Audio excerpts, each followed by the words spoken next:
Good morning, mga kaisunan. So, my part today is to give you the introduction of our 10 days of prayer program. This is the culmination, mga kaisunan, and today is a special Sabbath day. Kaya we come together, and not just to attend the program, but to celebrate what God has done for us. For the past 10 days, we have gathered with one purpose, and that is to seek God, to pray earnestly, and to listen carefully. We participated in small group discussions on Exunan, and allow the Holy Spirit to work deeply in our lives. So these 10 days of prayer were never about filling time or completing a schedule. They were about transformation. We were looking for transformation. About how to return to God. About surrendering what holds us back. About being filled with the Holy Spirit. About standing boldly for Christ. About loving one another. And about seeking the forgotten.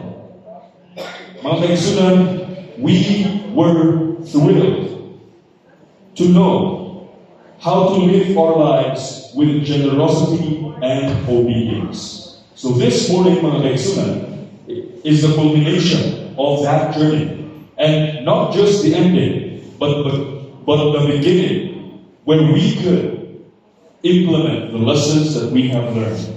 You will hear, mga kaisunan, from these 10 speakers at the back.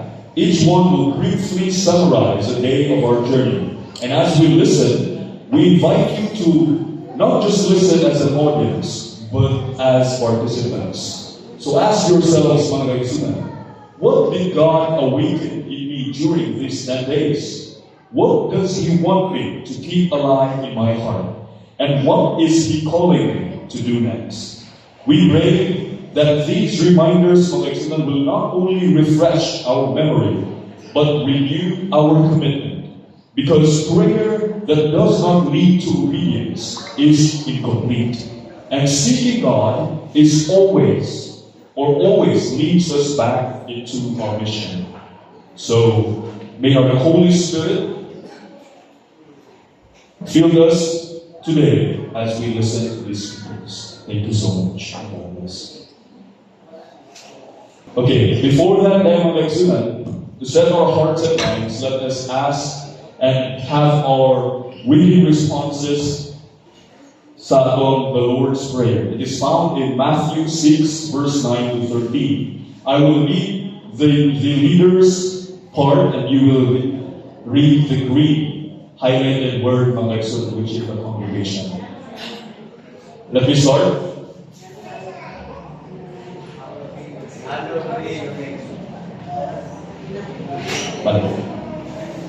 Our Father in heaven, your kingdom come. Give us this day our daily bread.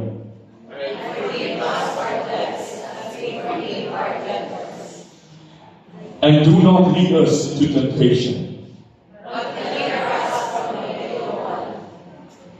For all is the kingdom, and the power, and the glory forever. Amen. Happy Sabbath, everyone. Our topic in day 1 was Know Jesus as our living Savior. Jesus isn't just a name from history or a past teacher. Tinood siya, He's our personal Savior who knows us deeply, cares about every detail of our lives, and walks with us every single day. He understands our joy, our struggles, our needs, and He offers us real hope, strength, and eternal life when we put our trust in Him. That's all for our day 1 topic. Sa day 2, sa atong 10 days of prayer, nagulungan, align with kingdom priorities. Ang insight sa atong topic, na atong pahinumduman ang atong kagalingon na ang tinuod na pag-angkop dili ang Diyos ang mausad, kundi kita. Ang pag-ampo nag-usab sa atong mga prioridad o nagtudlo kanato nga ipahimutang una ang harian sa Diyos kaysa atong personal nga mga gusto. Ang akong pamalandong, nakita lang ko na daghan ang akong mga pag-ampo nakafocus lamang sa akong kagalingong mga panginahanglan o kinuha.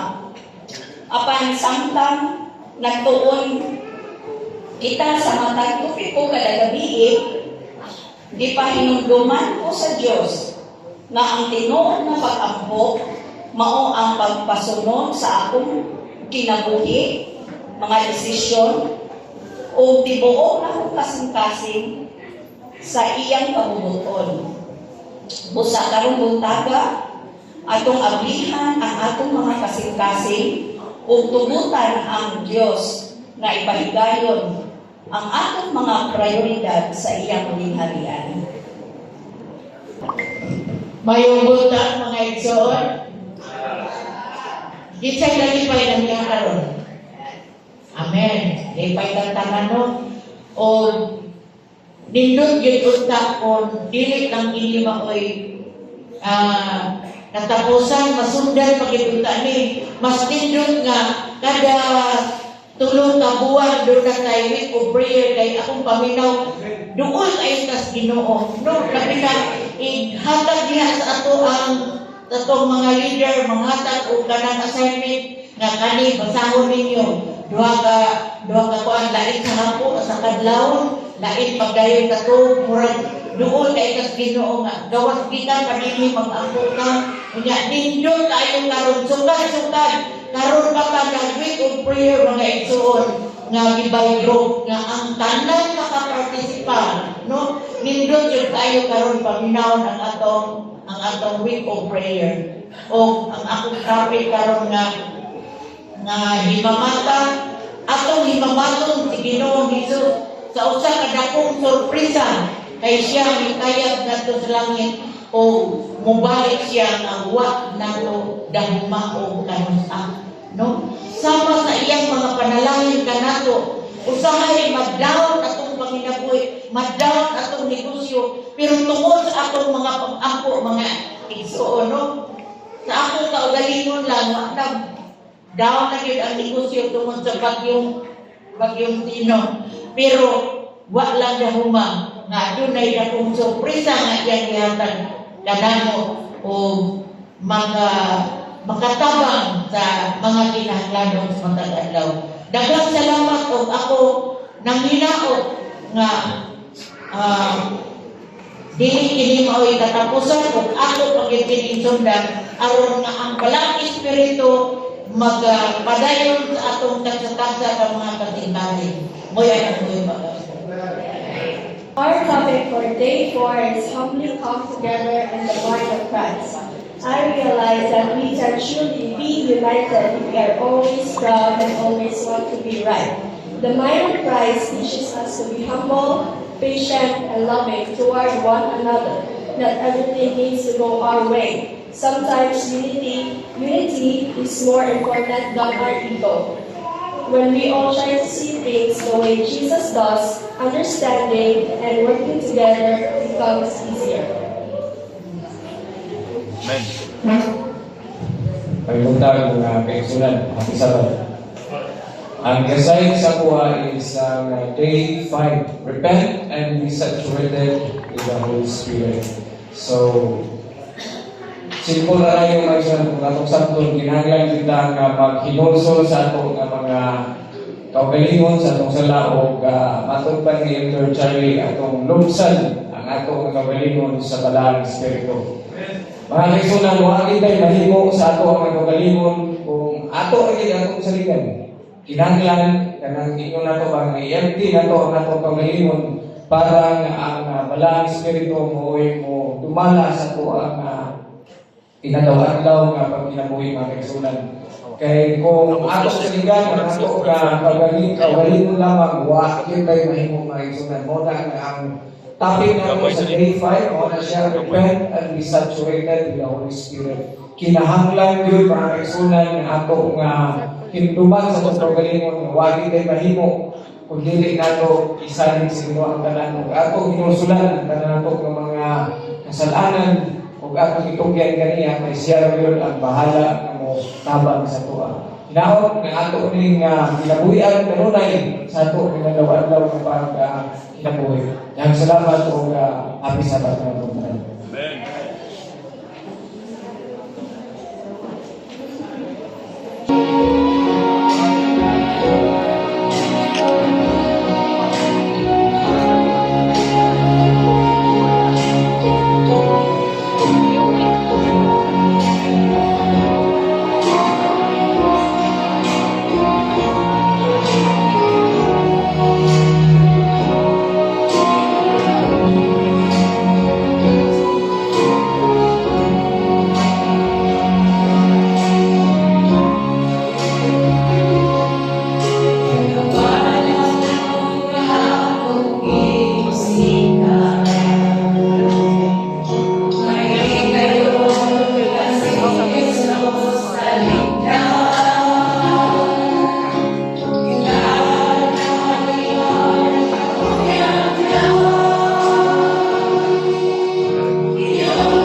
Nabisama mga kaigsunan. On the sixth day of our week of prayer, the topic was all about boldly stand for Christ and follow Him fully. So the main verse was found in Acts 2 verse 14 and Acts 4 verse 1 to 31. The key insight of this verse is, ang pagsunod kang Kristo na kinahanglan o kaiso o binuo kasing-kasing na pagsunod, bisan kung naay kahadlok o pagsuka. So, ang ako na-realize niya niya verse mga kaigsunan, for me, in my case, as a college student, mga kanang ga-eskwela sa kanang private institution dito sa syudad, which is very lisod yun na siya kung ihapon yung mga kanang instructors no, nga kanang dili mo consider sa iyong na dili mo respect sa iyong religion nga bisan kanang kung saan yung explain sa ilaha ma'am, sir, I am Seventh-day Adventist and I observe the Sabbath every Saturday.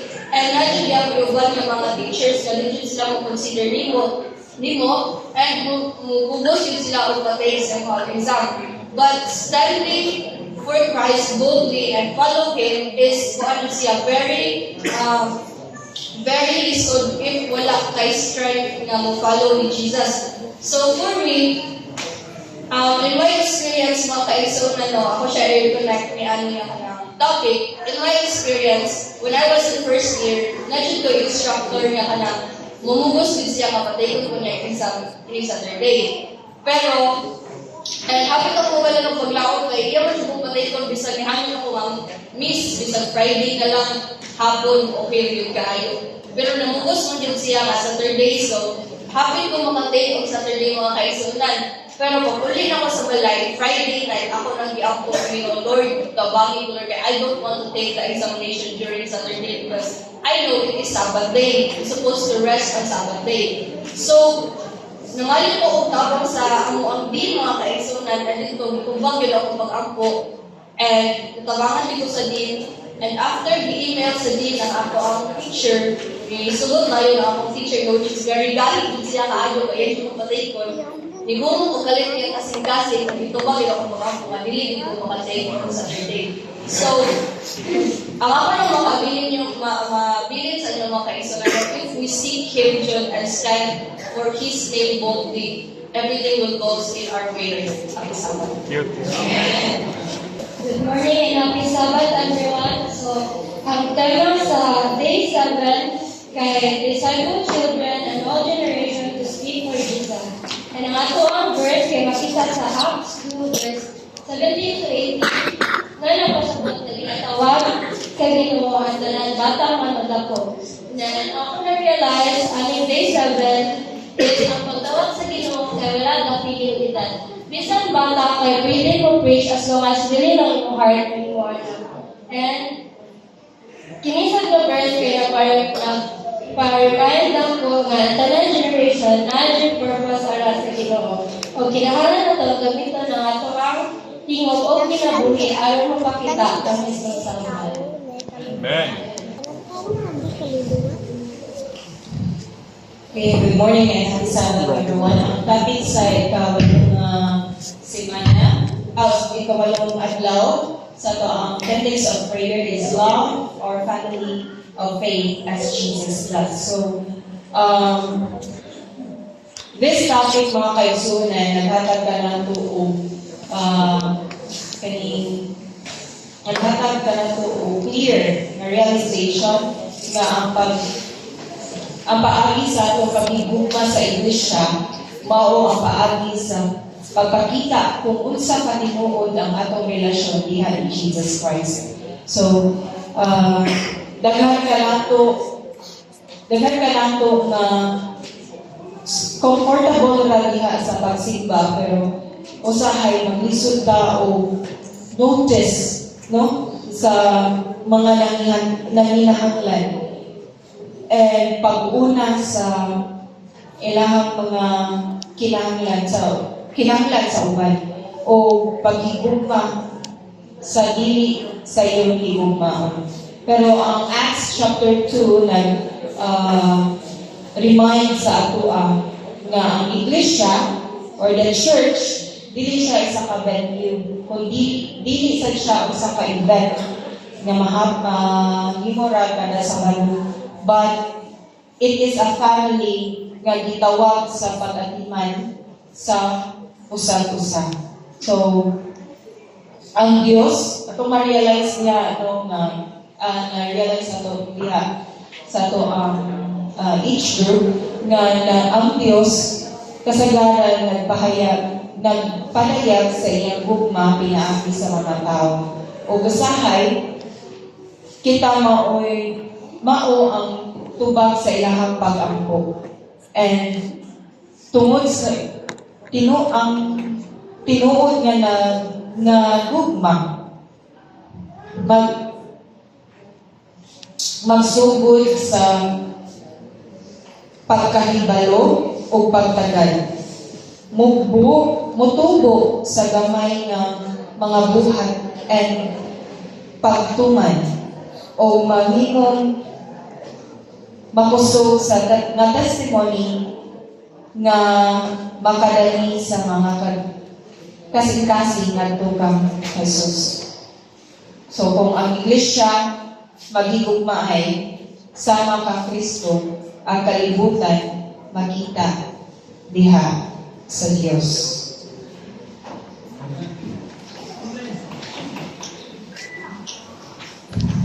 So, good morning mga kaigsunan. Ako summary is day 9, title See and Care for the Forgotten. So, dili mga kaigsunan, ang power sa Ginoo nag-flow through simple compassion. No? So, ang atong topic diri nag-focus sa Acts 3:1-10. So, diri na itago diba kasi Peter o si John wala ilang gilook past ang curtainment, diba? Nag-stop sila o ilang gilook o ang men o nag-hear sila about ato niya. So, katulong moment, sila makita nato na being saved opened the door for healing in Jesus' name. So, ang kanila lasa nag-remind sa ato na noticing people is not small. It is sacred. So, if mo akta on compassion, ang Ginoo nag-work siya sa ato. So, ang love doesn't always begin with words or sermon, but with attention, presence of sa imong willingness na mo-serve sa iya. So, ang method sa Ginoo is before is saying rapid karon na personal care, na love of ministry sa mga tao na nalimtan. So, seeing others is a spiritual choice. And when we choose to see, God can bring transformation. So, now na makalearn ka ani na lesson na atong i-care ang mga nalimtan. Amen. May bulan na isabat na may isuran. Ang akong bahay sa ato ning ikanapo kaadlaw sa atong days of prayer kagabi na ito po mga isuran. Ang atong tema kagabi yurihan nito practice radical generosity. Sa Bisaya practice ang radical na pagkamangihatagon. Ang nakapokus siya sa buhat 4:32 hangtod sa 37 mga isuran. Ang radical nga pagkamangihatagon dili usa ka programa sa iglesia, kundi bunga sa pinabuhi nga napuno sa Espiritu Santo. Sa buhat 4, wala focus ang mga tumuto sa paghatag. Natural kini nga mitungaw tungod kay si Kristo ang sentro sa ilang kasing-kasing mga igsunan. Ang radical nga igsunan nagulagway kini halag gikan sa kasing nga may sakripisyo, no? Bahin kay sa pag-atong pagtabang sa atong mga kaigsunan nga ginahanglan nga mohatag kita nga uyon sa atong kabubuton na dili ta mabuol, dili ta mabalangkang, mapalangan kita kung dili magakatag kita sa kinasing-kasing mga kaigsunan. Dili kita maghatag tungod kay daghan kita, maghatag kita tungod kay dako ang atong gugma sa atong Ginoo mga kaigsunan. O kami sa pagtulungan. Daghan kayo salamat sa ato ang mga speaker, no? Hinaw pa mga kaigsunan nga aduna ka mo'y nakuha sa atong 10 days of prayer. Even though wala mo dali ka nagabihin, pero nindot dyan kayo sa sunod tuig mga kaigsunan, tagpong yun mo kay human sa kanang pag-ampo na sa snacks. Daghan sa kayo salamat sa mga sponsors. Karong si Manahona sa 20 days at ang snacks, salamat sa kayo. So, karong mga kaigsunan, doon na pa man kita gamay na time. So, atong hanyo si Pastor Chumar Compuesto para sa atong message study. Apan sa dili pa siya manindog mga kaigsunan, nato lang i-remind kay nag-shopping man ta sa atong grouping. So, dili na ang group 1, group 2, group 3, then group 4.